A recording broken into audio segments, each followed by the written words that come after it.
कोल्हापुरातील शिक्षण विभागीय सहसंचालक कार्यालय भ्रष्टाचारमुक्त करण्यात यावं आणि या कार्यालयात पूर्णवेळ विभागीय सहसंचालकांची नियुक्ती करावी या मागणीसाठी आज ठाकरे गटाच्या युवा सेनेच्या पदाधिकाऱ्यांनी विभागीय सहसंचालक पी.डी. बच्छाव यांची भेट घेतली।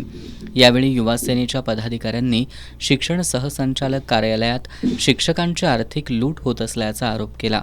या कार्यालयातील आर्थिक लूटमारीमुळे संस्थाचालक आणि शिक्षक त्रस्त झालेत। शिक्षण विभागीय सहसंचालकांकडे कोल्हापूरबरोबरच सांगली आणि सातारा या जिल्ह्यांचा कार्यभार आहे।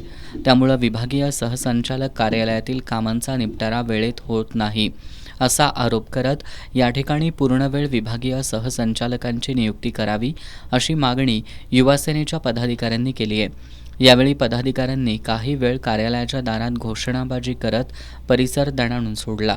त्यानंतर त्यांनी मागणीचे निवेदन विभागीय सहसंचालक पी.डी. बच्छाव यांना दिलं। यावेळी युवा सेनेचे जिल्हाप्रमुख मंजित माने, चैतन्य देशपांडे, अमित बाबर, सनराज शिंदे, सुमित मेळवंकी, विनायक क्षीरसागर, अक्षय घाटगे, अभिषेक दाभाडे, आदित्य हुलजी, कनिष्क शिंदे, सिद्धेश नाईक, मारुती कारंडे आदी उपस्थित होते।